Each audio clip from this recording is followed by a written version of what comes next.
When we think about the fall of Rome, we usually imagine the city being sacked by barbarians or emperors being poisoned in their palaces. But the collapse of empires isn't caused only by external attacks. The real decay comes from within, and money plays the most critical role in this collapse. Rome didn't fall just because of invasions or corruption. The main reason was that its monetary system collapsed. The lessons from this collapse are still relevant today. For a long time, Rome's economic backbone was the silver denarius. First minted around 211 BC, these coins were made of nearly pure silver and were trusted throughout the empire. Soldiers were paid with them, merchants demanded them, and ordinary people stored their wealth in them.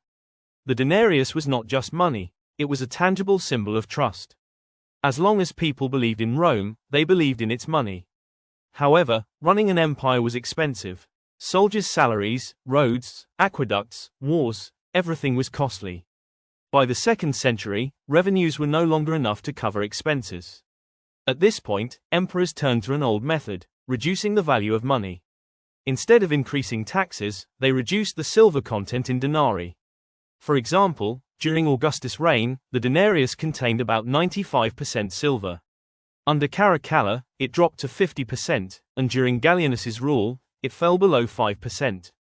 A coin that was once made of pure silver had become a bronze coin coated with silver. Of course, the people noticed the difference immediately. Prices rose, soldiers realized their pay was insufficient, merchants refused coins and preferred barter. As trust in the currency declined, emperors continued to mint cheaper coins. This was a vicious cycle that repeated many times throughout history. During the so-called crisis of the 3rd century, in the 1st century, Rome experienced about 50 years of turmoil, including revolts, plagues, and civil wars. Behind the political drama was a financial collapse. Taxes were collected in increasingly worthless coins, farmers abandoned their lands, and trade networks disintegrated. To address this, Emperor Diocletian issued the Price Edict in 301 AD, setting fixed prices for thousands of goods and services. But the money was worthless. The law failed, black markets exploded, and official trade almost came to a halt. Eventually, Rome abandoned the denarius entirely.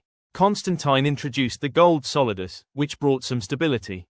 However, Western Rome was already economically weakened.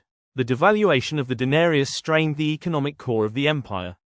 Soldiers were unpaid, trade stopped, and trust was lost.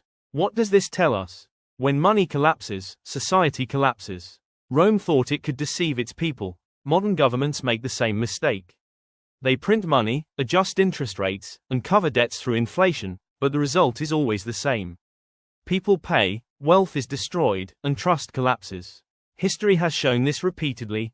Germany's hyperinflation in 1923, Zimbabwe's currency crisis in 2008. Each time, governments devalued money, ordinary people suffered the most, and the wealthy minority remained protected. The same model restarted in 1971 when the US took the dollar off the gold standard. Money is no longer backed by physical assets but by trust in the government. Debt grows, the money supply increases, and inflation is always a risk. In short, when money loses its value, society slowly decays. The lesson Rome teaches us is this: real wealth is not in the numbers in your bank account, but in valuable relationships, skills, and productivity.